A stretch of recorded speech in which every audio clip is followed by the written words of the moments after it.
여러분 안녕하십니까. 마하나임 뉴스입니다. 어제 오늘 심지어 걸핏까지 베네수엘라 사태에 대해서 여러분들 얘기를 많이 들었을 겁니다. 여러분은 어떤 생각이 들었습니까? 단순히 그냥 마두로라는 그 독재자를 제거한 것으로 보입니까? 아니면 미국으로 압송을 해서 재판받는 것으로 생각하십니까? 그 외형적으로 보면은 그렇게 우리가 단순하게 생각할 수가 있는데요. 근본적으로 보게 되면은 미국과 중국과의 패권 전쟁이었다, 그렇게 봐야 됩니다. 완전히 중국이 제압을 당해버렸죠. 이해가 되시나요, 여러분들? 자, 그러면은 그 세계의 그 많은 나라 중에서 말이죠, 왜 하필 베네수엘라가 희생이 됐느냐, 희생이라고 굳이 얘기를 한다면은 말이죠, 그것은 미국이 관여할 수 있는 빌미를 베네수엘라가 제공을 했습니다. 어떤 거죠? 제가 지난번에도 어제도 방송을 해드렸죠. 부정선거입니다. 그 다음에는 중국 공산당, 마약 카르텔. 제가 이 세 가지를 이야기하니까 여러분, 우리 대한민국하고도 좀 비슷하지 않습니까? 우리도 부정선거, 그리고 중국 공산당. 이 베네수엘라는 말이죠, 이 부정선거, 절대 질 수 없는 부정선거를 저질렀다는 것 아닙니까? 그것도 미국까지 피해를 봤다. 트럼프는 이 베네수엘라로 인해서 자기가 피해를 봤다, 이렇게 생각하고요. 그 다음에는 이제 중국 공산당이 들어와서요, 그 베네수엘라의 유전시설을 상당한 금액을 주고 80%를 다 가져간다고 그럽니다. 그전에는 미국이 가지고 있었죠. 그런데 이 마두로 정권에 하기 전에 그 차베스죠, 이 사람이 전부 국유화를 해서 미국 걸 뺏어버렸다는 것 아닙니까? 자, 우리나라도 부정선거, 우리나라도 반미 집회는 그냥 넘어가고 반중 집회는 적극적으로 지금 제재를 하고 있는 것 아닙니까? 대통령이라는 이재명도 쎄쎄쎄쎄 그러고 말이죠. 참으로 걱정입니다. 자, 우리 자유 대한민국이 베네수엘라처럼 돼서는 되겠습니까? 그렇게 해서는 안 되죠.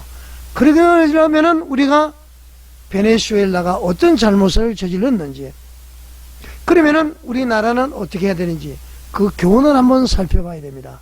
자, 여러분, 페이스북에 보면은 피터 킴이라는 분이 계시더라고요. 그 피터 킴이라는 분 성창경 TV에서도 인용을 하더라고요. 저는 처음으로 인용을 한번 하려고 그러는데 아주 중요한 내용입니다. 저는 이제 진 커밍스 칼럼니스트 걸 인용을 했는데, 이분의 결론 내린 것이 아주 정확하고, 또 저도 이제 그런 얘기를 했습니다만은, 그래서 세 가지, 부정선거, 중국 공산당, 그 다음에는 마약, 이 세 가지가 미국이 폭격할 수 있는 원인을 제공을 했고요, 베네수엘라가. 그렇다는 거. 그래서 나라가 이제 완전히 망가져 버린 것이죠. 미국이 이제 통치한다, 그런 얘기까지 나오고 있지 않습니까, 여러분? 우리는 어떤 교훈을 가져야 될까? 간단하게 말씀드리죠. 자, 우선 피터 김 어떤 분인지 한번 보겠습니다. 자, 여기가 피터 김의 페이스북인데요. 컨서버티브라고 나오죠. 보수, 그런 의미고요. 피터 김, 한국 이름은 김연표 같습니다. 인천에 거주하시는 것 같아요. 아주 젊으신 분 같은데, 팔로워가 13,000명입니다. 대단하죠? 팔로잉이 지금 2,200명이고요. 자, 이제 이 글을 올린 지가 이제 하루가 됐는데요. 여기 보면은 트럼프 마두로 생포해서 베네수엘라 밖으로 이송을 하고 있다, 또 이렇게 이제 여러 가지 장면이 이렇게 나오죠.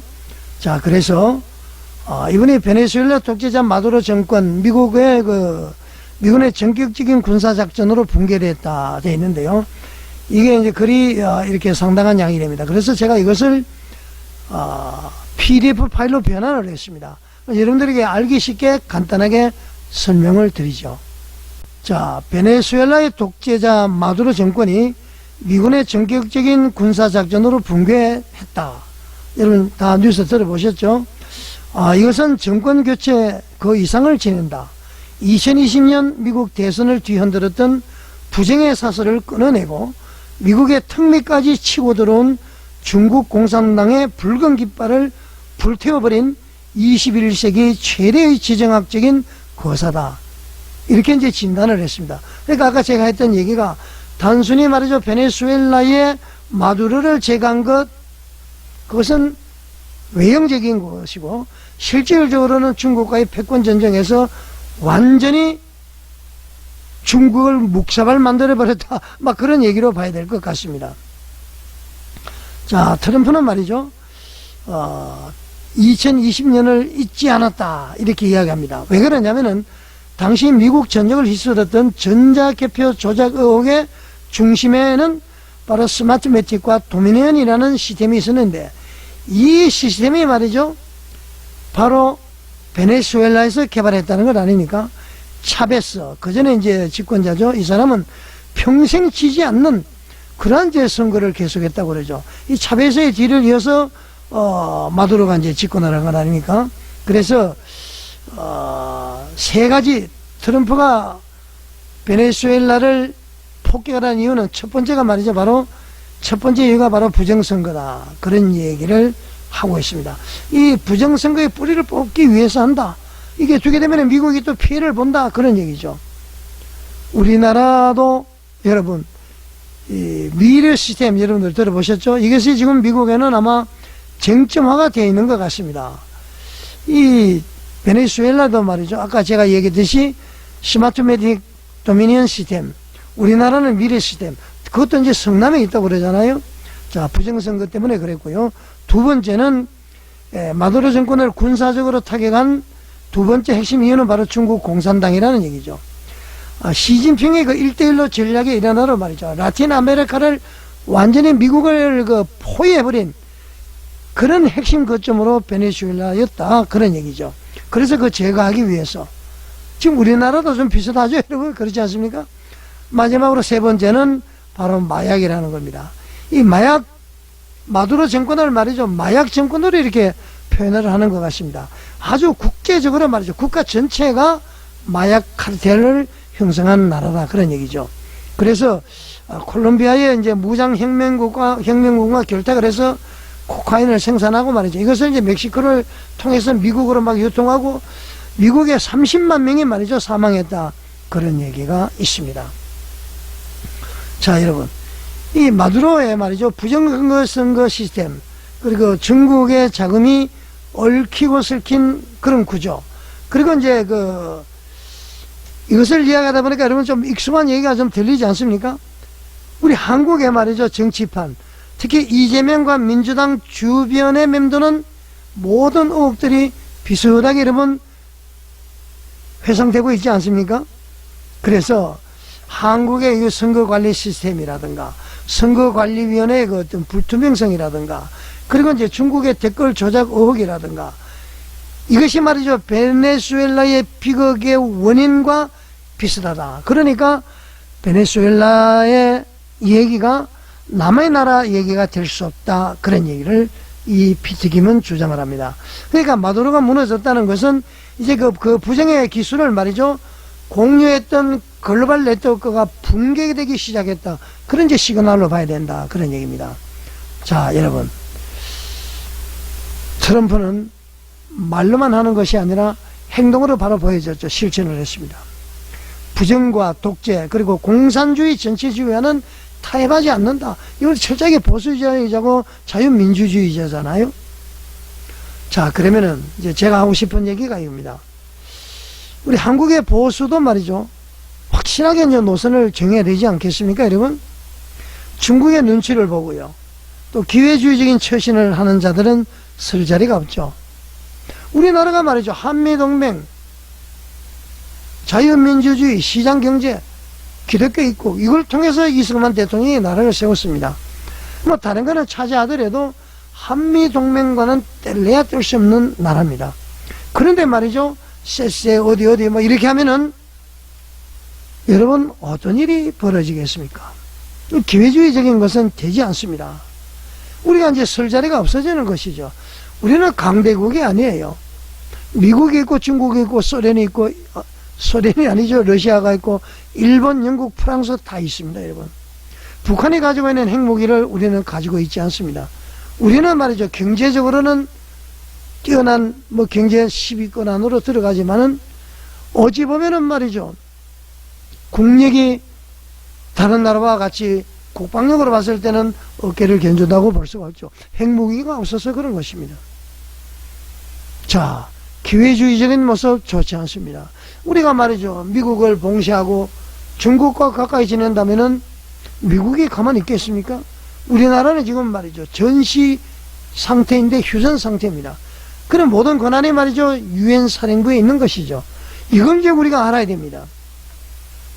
우리 위정자들, 특히 이재명 정부는 마두로의 최후를 봐야 된다. 미국의 민주주의를 건드리고요, 중국에 엎혀서 우리나라 백성들을 괴롭히면 안 되죠. 반미 집회는 그냥 두고 반중 집회는 통제하고 징역을 하고, 이거 말이 안 되는 것이죠. 자, 여러분, 우리 자유대한민국은요, 이 피트김이 그런 얘기를 합니다. 자유대한민국은 트럼프 대통령의 신자유주의 연대에 적극 동참해야 된다. 그것이 우리나라가 살아날 길이다. 그렇게 지금 결론을 맺고 있습니다. 자, 베네수엘라에서 시작된 정화의 바람이 태평양을 건너서 한반도의 부정부패 세력까지 썰어버릴 수가 있다. 그런 얘기죠. 이거 왜 가능하냐면은, 이 사실 그래도 베네수엘라도 주권국가 아닙니까? 주권국가의 대통령을 체포해서 이송을 한다? 말도 안 되는 얘기죠. 그러나 국제에서는 말이죠, 그래도 미국이 경찰 국가화 돼버린 거 아닙니까? 많은 사람들이 그렇게 생각을 합니다. 그러니까 우리나라도 말이죠, 만약에 문제가 되면은 마두로와 그 아내를 핀셋을 뽑듯이 해서 그대로 압송한 것처럼 우리나라에도 그렇게 관여한다고 볼 수가 있죠. 이번에 그 작전에서 상당한 사람이 아마 사망을 한 것 같습니다. 미국의 이제 그 작전 세력들은 부상만 있고 말이죠. 지금 말이죠, 우리나라에 김정은이에게 마음만 먹으면 트럼프는 언제든지 제거할 수 있는 것이죠. 그것이 두려워서 하는 것이 아니라 한 시대 흘러가버린 사회주의의 목을 메고 말이죠. 그래서는 안 된다, 이런 얘기입니다.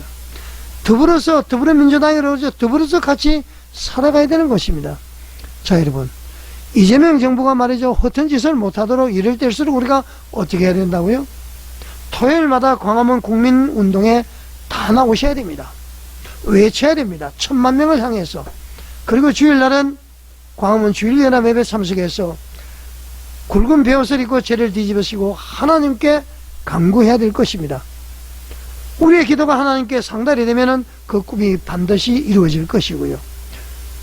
뭐 부정선거가 되든 어떻게 되든 집권했던 이재명, 제발 정치라도 잘하도록 우리가 압력을 가하고 외치고 기도해야 되지 않을까, 저는 그렇게 생각을 합니다. 우리 대한민국이 제2의 베네수엘라가 되지 않기를 바랍니다, 여러분. 자, 마나임 뉴스에 공감이 가신다면은 구독과 좋아요, 알림 설정, 그리고 댓글로서 여러분의 의견을 남겨주십시오. 시청해 주셔서 감사드립니다.